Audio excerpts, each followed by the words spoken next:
is 6 p.m. and this is CBX Business News. The business news headlines are brought to you by QMax Wealth Management, making more possible.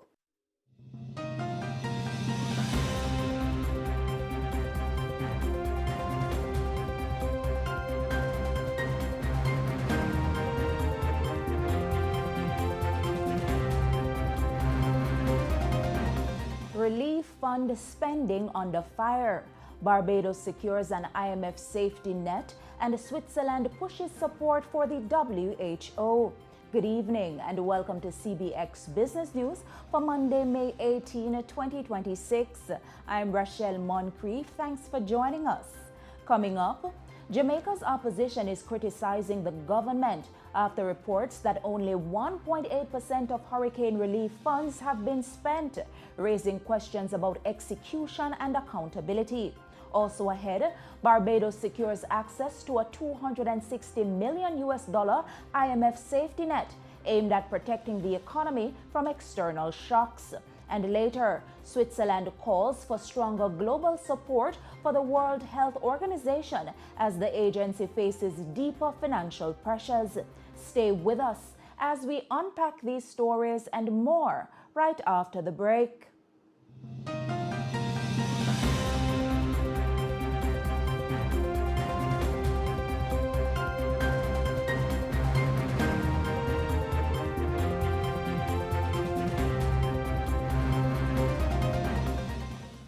How may I assist you today? I want to open an account for me and my son. That's great.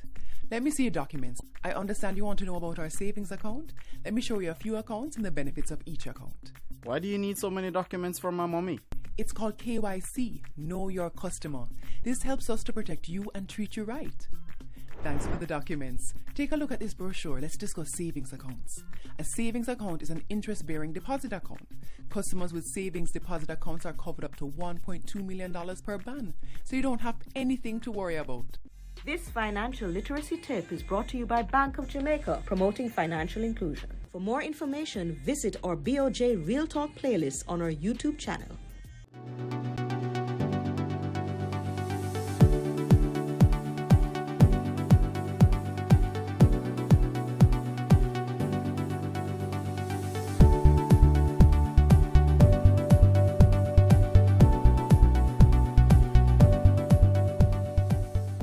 The local news is brought to you by Derrimon Trading, better from the start. The Development Bank of Jamaica, facilitating economic growth and development. Caribbean Flavors and Fragrances, tease the senses, and Pulse Investments.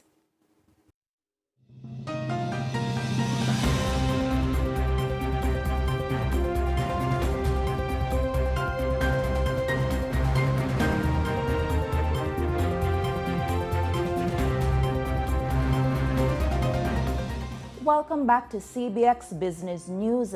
We begin with growing questions over the government's management of Hurricane Melissa relief funds.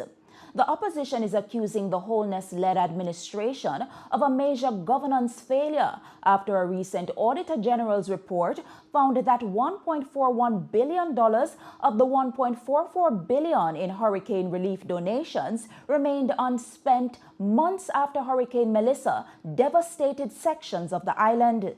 Speaking during a PNP press conference earlier today, Opposition Deputy Spokesperson on Productivity, Efficiency and Competitiveness, Senator Cleveland Tomlinson, rejected claims that bureaucracy is the cause for the delayed spending.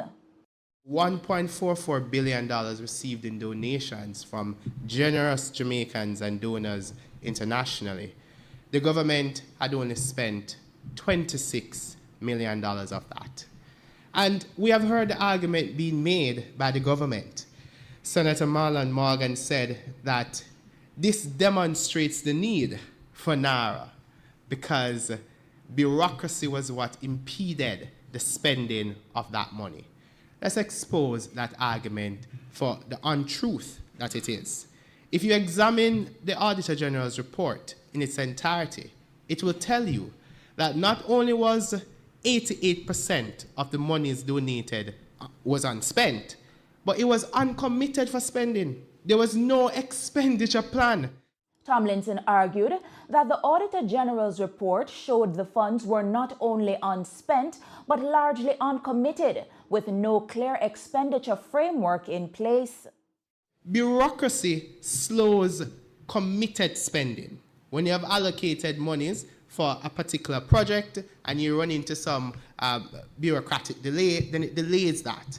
But if you did not commit the money for any particular expenditure, and how do you anticipate in that regard that bureaucracy would slow the spending? It is unconscionable that only $26 million of the $1.44 billion was spent. He also pointed to findings that more than $15 million in donations were withheld beyond the agreed transfer period because no formal agreement was in place.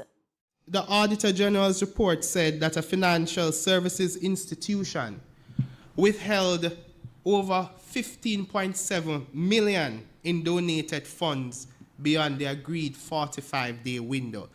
As a result of there being no formal agreement between that entity and ODPEM. That was Jamaica's opposition deputy spokesperson on productivity, efficiency and competitiveness, Senator Cleveland Tomlinson.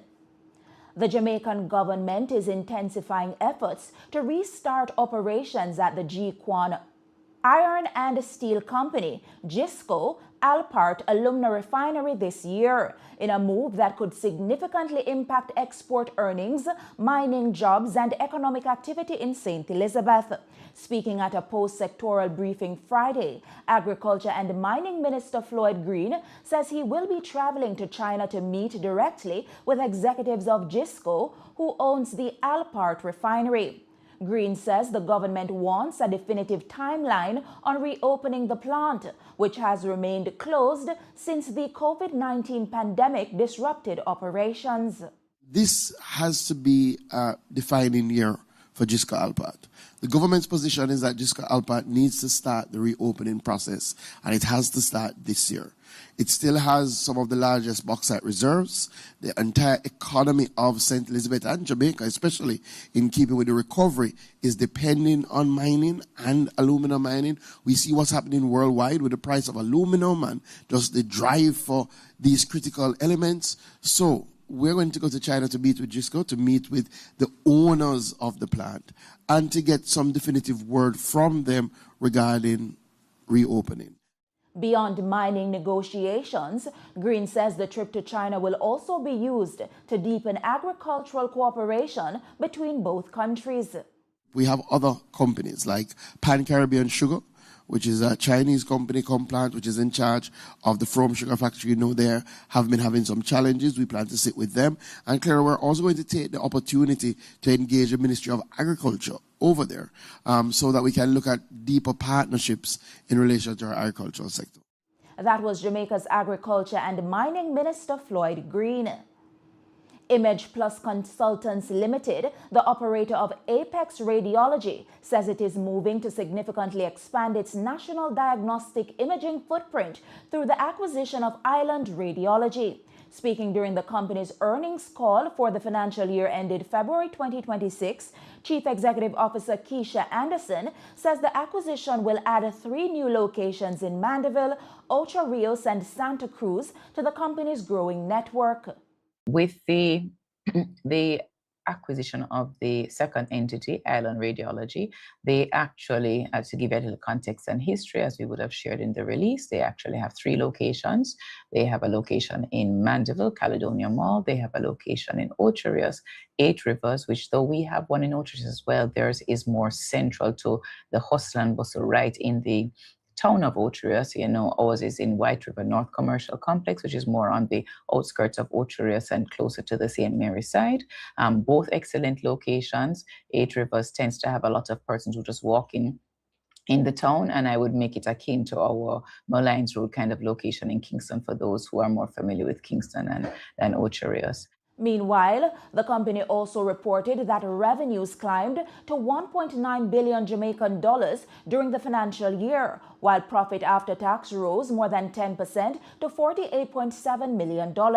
Management says the performance came despite a sharp decline in Ministry of Health referrals, which fell from more than 40% of scan volumes in previous years to less than 5% in 2026. In other news, the Jamaica Chamber of Commerce, JCC, has unveiled the nominees for its 41st annual awards, with several of Jamaica's largest companies earning recognition across multiple categories ahead of the June banquet. The awards program highlights companies demonstrating strong performance in entrepreneurship, marketing, sustainability, and corporate leadership. The nominees were announced in 4 major categories: the Entrepreneur Award, the CG United Marketing Excellence Award, the JCC Carreras Environmental, Social and Governance ESG Award, and the Best of Chamber Award covering micro, small, medium, and large enterprises. Grace Kennedy and Red Stripe emerged as 2 of the most recognized companies during the nominee presentations, earning spots in multiple award categories. Other firms securing nominations include Flow Jamaica, Caribbean Foods Limited, Sagicor Group Jamaica, and the Jamaica Public Service Company Limited. The annual awards banquet is expected to bring together leading members of Jamaica's private sector to recognize business innovation, growth, and corporate excellence. And Jamaica's inflation rate declined by 0.3% in April, marking a slowdown in consumer prices, largely driven by lower electricity costs. According to the Statistical Institute of Jamaica Statin, the biggest downward movement came from the housing, water, electricity, gas, and other fuels division, which fell 4.3% following a reduction in electricity rates. The index for electricity, gas, and other fuels alone declined 12.5% during the month. However, the overall decline was tempered by higher food and transportation costs. Statin says the food and non-alcoholic beverages division increased 0.6%, driven by rising prices for agricultural produce, including ripe banana, orange, and watermelon. Transport costs also rose 1.1% due to high petrol prices. Meanwhile, Jamaica's point-to-point inflation rate as at April stood at 4.3%, with food prices remaining the largest contributor to inflationary pressures across the economy. We move to the latest updates from the JSE equities. In Monday's trading session, the JSE market activity resulted in the trading of 109 stocks, of which 46 advanced, 46 declined, and 17 traded firm. Leading today's winners are Paramount Trading Jamaica, General Accident Insurance Company JA, Margaritaville Turks, and Atlantic Hardware and Plumbing Company, while leading the losers are Pan Jamaica Group, Innovative Energy Group, Proven Group USD, and Kingston Properties. The main index declined by 2,160.53 points to close at 347,502.05 points. The junior market index, however, advanced by 4.03 points to close at 3,109.70 points. It's time for the Market Education feature, brought to you by CARICRIS, Regional Ratings, Global Standards. In today's Market Education feature, we're talking about Bitcoin. Bitcoin is a digital currency that operates on a decentralized network and uses a process called mining to verify transactions and secure the system. During mining, participants compete to solve complex cryptographic problems, and the first to succeed earns a newly created Bitcoin along with transaction fees. Bitcoin has a fixed maximum supply of 21 million coins. Once that limit is reached, miners will primarily be rewarded through transaction fees for processing and confirming transactions. That was the Market Education feature, brought to you by CARICRIS, Regional Ratings, Global Standards. And that's it for the local news segment. Please stay with us. The regional news is up next.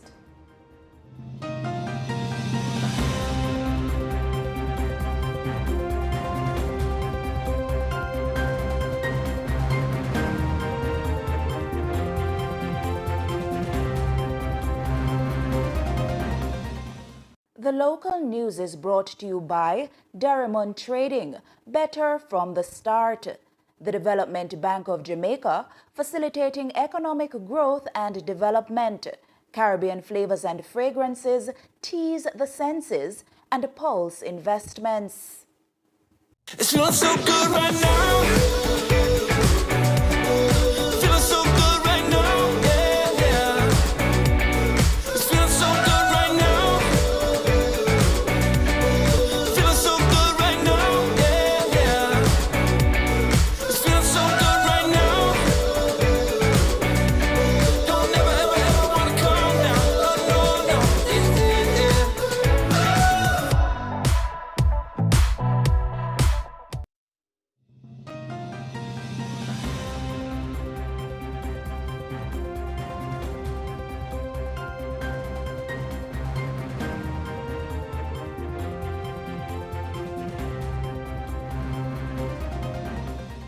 Welcome back. And now for the regional business news. Barbados is moving to build a financial safety net against global economic shocks, with new International Monetary Fund (IMF) support now on the table.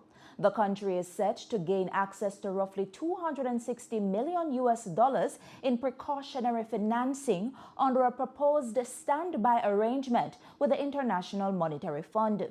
IMF Mission Chief to Barbados, Michael Perks, says a staff-level agreement has already been reached and is expected to go before the IMF Executive Board next month. Perks says the arrangement is designed to provide financial insurance in an increasingly volatile global environment while supporting Barbados' long-term economic transformation. We've reached a staff-level agreement on a precautionary standby arrangement. The precautionary arrangement will be for the amount of 189 million SDRs, or about $260 million US. We expect the request to go to the IMF Executive Board for consideration sometime in June. So the key objectives of the standby arrangement will be, firstly, to provide insurance against external shocks in a more shock-prone world. Secondly, to help preserve macroeconomic stability. And thirdly, to support the reforms under the homegrown BERT 2026 plan, which itself moves from the focus from stabilisation and growth towards long-term economic transformation. Meanwhile, Barbados Prime Minister Mia Mottley says the government is not drawing down any funds at this time, describing the facility as a strategic buffer should global conditions deteriorate. We have a line of credit here. No, we're not drawing down anything at this point in time. Should we need to draw it down, it will be triggered by external processes. I'm satisfied, as I said, that Barbados is in a comfortable position, but we are conscious that headwinds from the global economy can cause us to do so rather than do so. And it is up to us to keep everything tight and disciplined while thinking outside of the box. That was Prime Minister of Barbados, Mia Mottley. Guyana's main international airport is preparing to generate more power than it uses as the country accelerates a push towards renewable energy. A new solar project at the Chedi Jagan International Airport is expected to cut electricity costs by about $800,000 annually. The 3-megawatt solar facility is scheduled for completion by June 2027. Officials say the plant will generate enough electricity to offset the airport's daytime power consumption, with excess energy fed back into the national grid. Chief Executive Officer at the Guyana Energy Agency, Mahender Sharma, says the facility is projected to produce more than 4,500 megawatt hours of electricity annually. That exceeds the airport's current yearly consumption of roughly 3,600 megawatt hours. Over its estimated 25-year lifespan, the project is expected to generate more than 112 million kilowatt hours of renewable energy and cut carbon emissions by about 72,000 metric tons. Engineering work and site studies are already underway, with major construction expected to begin shortly. And in corporate news, Cinema One Limited is cutting losses as it restructures operations and waits for a stronger film release schedule. The cinema operator says operating losses narrowed by 56% during the year, or rather the first half of its financial year. For the 6 months ended March 31, the company recorded an operating loss of just over 584,000 Trinidad and Tobago dollars when compared with a loss of $1.3 million a year earlier. Net losses also improved to $3.6 million from $5.1 million in the prior year. However, revenue declined 18% to $7 million as the company continued to navigate weaker movie attendance. Chairman Brian Jara says stronger international film releases are expected later this year. Meanwhile, gross profit also declined 15% to $4.4 million. Management says cost containment and lease restructuring were major priorities during the period, including agreements to reduce leased space at multiple locations. The company says anticipation surrounding several high-profile film releases, including Project Hail Mary, the Super Mario Galaxy movie, and the Michael Jackson biopic, is helping to improve industry sentiment. It's now time for news from the Trinidad and Tobago Stock Exchange. Overall market activity resulted from trading in 22 securities, of which 5 advanced, 9 declined, and 8 traded firm.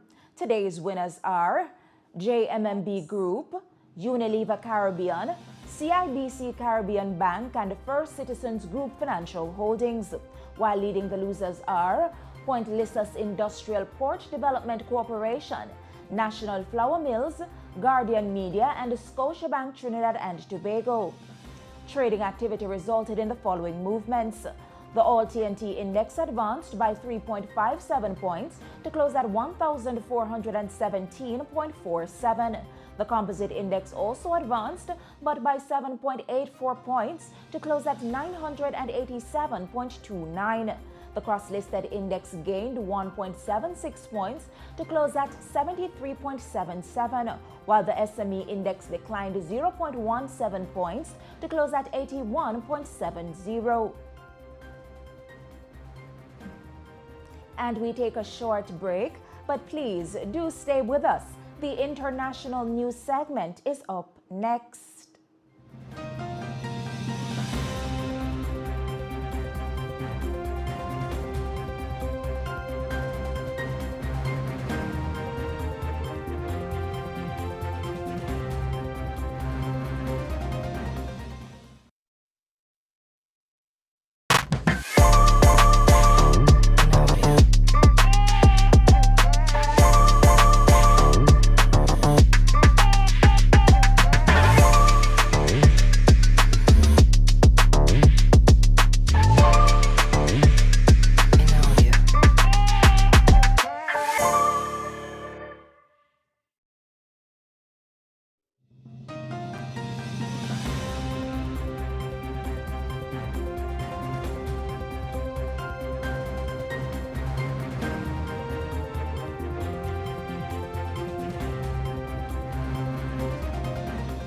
Welcome back.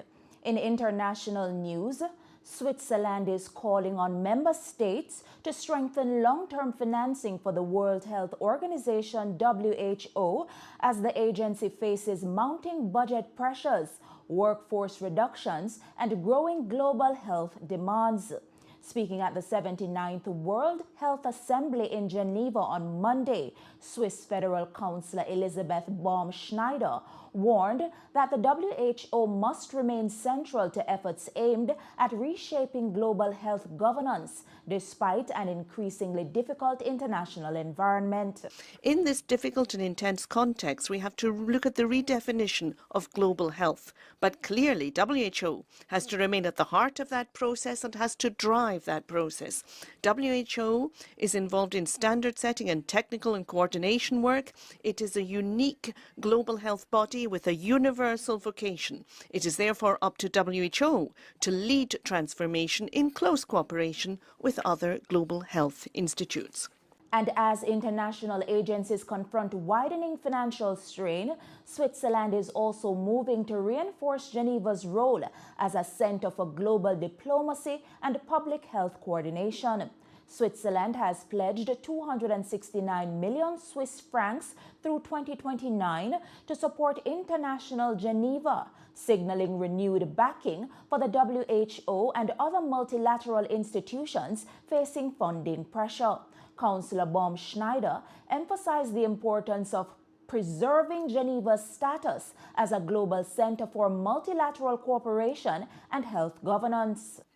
Given the current budgetary constraints, Switzerland has released an envelope of 269 million francs to strengthen international Geneva between now and 2029, and WHO benefits from that in several ways. Secondly, our commitment to sustainable financing through the gradual increase in mandatory contributions, assessed contributions. The WHO needs stable and predictable funding. It needs that in order to be able to plan, to anticipate and to respond. That was Swiss Federal Councillor Elisabeth Baum-Schneider. Meanwhile, signs of stabilization are beginning to emerge across segments of the U.S. housing market, despite ongoing affordability pressures. The National Association of Home Builders Wells Fargo Housing Market Index rose to 37 in May from 34 in April, exceeding market expectations but remaining below the neutral 50-point threshold for the 25th consecutive month. The index measuring current sales conditions increased 3 points to 40, while expectations for sales over the next 6 months also climbed 3 points to 45. Traffic from prospective buyers improved as well, rising 3 points to 25. The share of builders reducing prices fell to 32% in May from 36% in April, although the average price cut widened to 6% compared with 5% the previous month. And in Latin America, weaker commodity production is also beginning to weigh on economic growth. Chile's economy contracted by 0.5% year-over-year during the first quarter of 2026, missing expectations for slight growth as declines in mining, agriculture and fishing weighed on overall output. Agriculture and forestry activity fell 5.4%, mainly because of weaker fruit production. Mining output declined 3.1% as copper production was impacted by lower ore quality, unfavorable weather conditions, and maintenance shutdowns. The fishing sector also contracted sharply by 18.6% because of reduced fish catches. Meanwhile, manufacturing activity declined 2%, driven primarily by weaker food production linked to lower fishing resources. And that's it for the international segment of the newscast. The news recap is coming up on the other side of the break.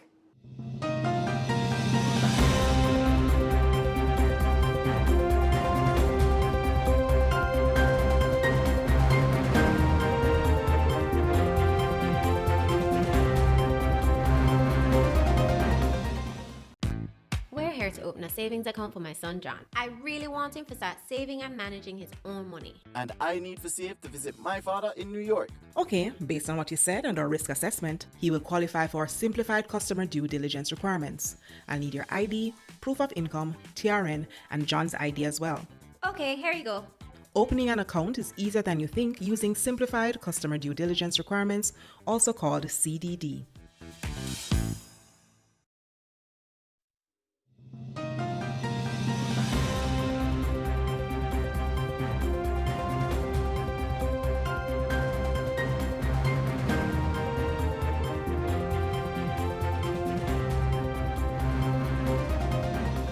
And now to recap our top stories.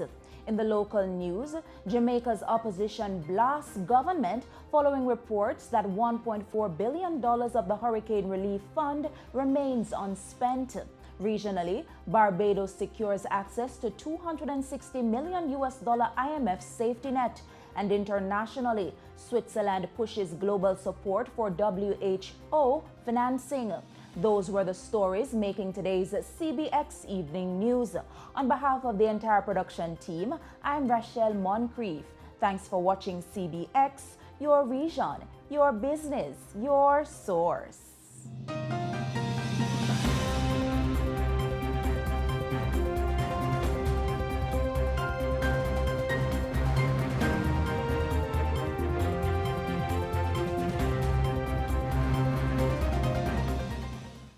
Hi, I'm Ed Wattal, founder and principal of Intelibus, and you're watching